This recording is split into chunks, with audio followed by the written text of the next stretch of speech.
All right, welcome to the lecture on metallic bonding. This is one of our three types of bonds. We started learning ionic. Now we're learning metallic, and we're going to finish up with covalent.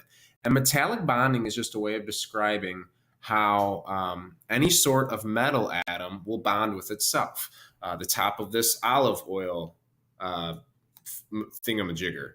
How these steel atoms will bond to one another.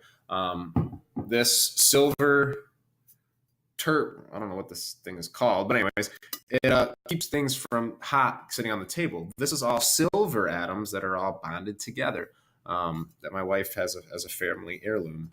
But all these are bonded together because of metallic bonds. So we're going to learn about that today. Number one, metallic bonding is the type of bond that forms between two or more metal atoms. That's on your sheet for number one. And we're talking, it could be millions of metal atoms. Number two, metals have low IE and they also have low EN. IE, this is what we learned about the last couple weeks, ionization energy. Recall, ionization energy is the energy it takes to grab an electron from the outer shell. Metals on the left side of the periodic table here, it takes less energy because they want to get rid of their extra electrons so that they can have 8. So they get rid of a couple or 2 or 3. They also have a low electronegativity. Recall that fluorine has the highest electronegativity. So far away from fluorine over here, these metals, they don't really want to grab electrons because they want to get rid of electrons. So for number two, we fill in low ionization energy, low electronegativity.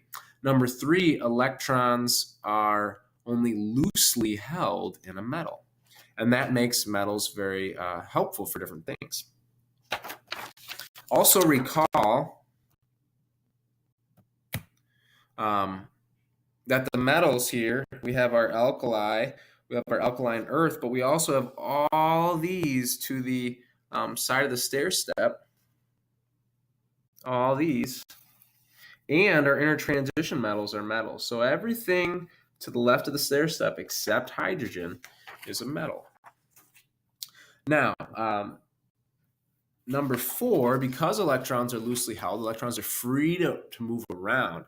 As you can see here on the screen, we got these electrons that are just kind of hanging out, our valence electrons, but they're not shared. They're actually called delocalized. They are kind of able to move around to the different atoms, so we call them delocalized, and this gives us the metal properties.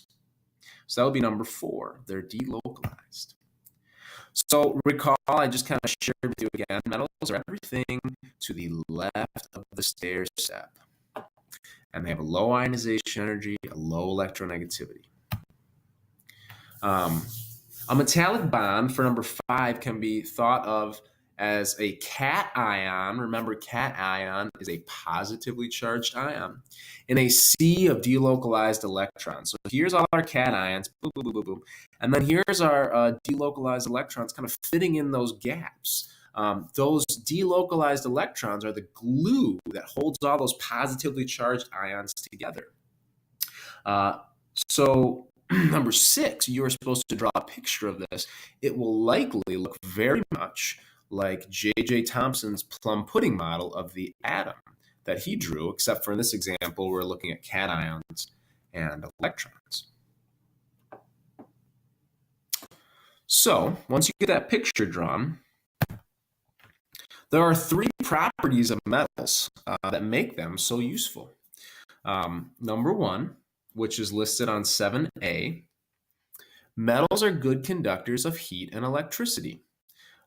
Which is what makes them so useful for us. And I'll give you some examples in a second.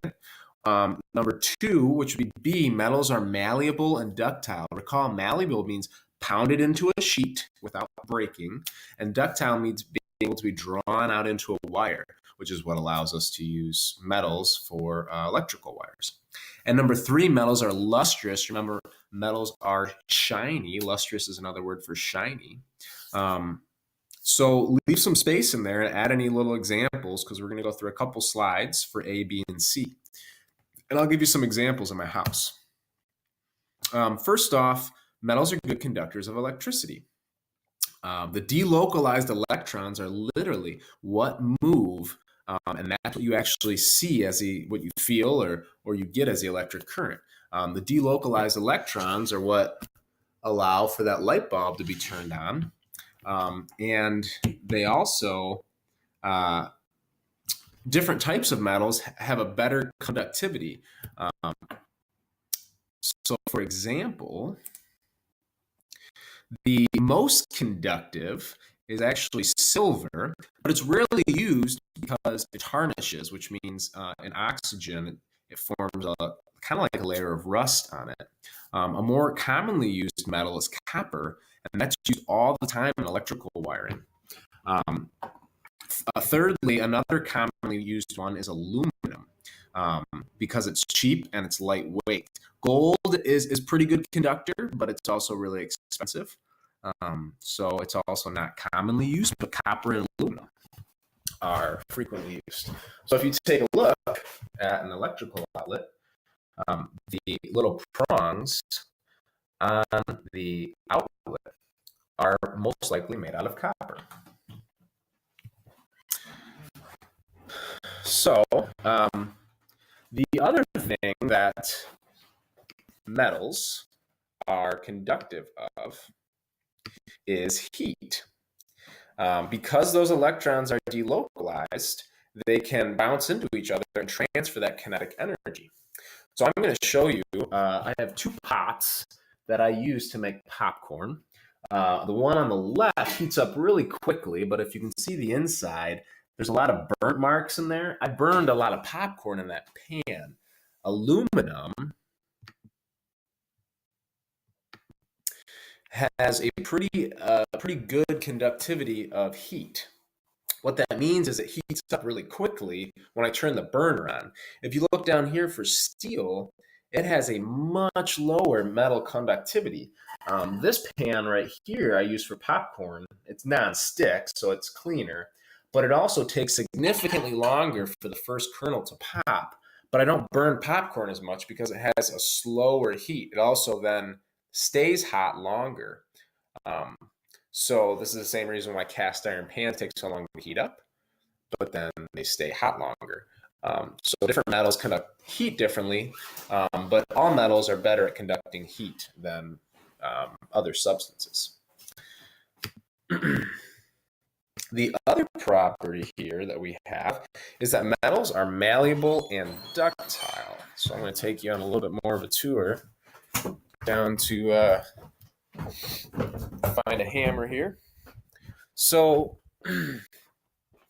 here I have a cap, and you obviously know what is going to happen when I hit this with the hammer. It's going to flatten because metals are malleable. It didn't break in half, it just got smashed. Because metals are very flexible, because in an ionic bond, recall, that would have shattered it. But with a metal bond, because those delocalized electrons are kind of in between, when the atoms are pushed down, they still hold them together. It causes metals to be malleable. Our last property of metals is that they are very lustrous, which means they're very shiny.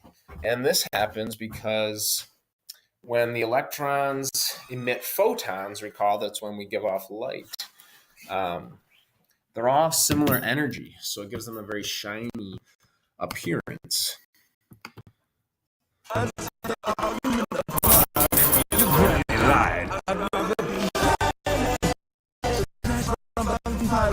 So obviously the crab thing in Moana, or whatever the movie, had a lot of metal on his back because he was very lustrous. That takes us to basically the end of the lecture on metals. Thanks for watching. I'll turn this off.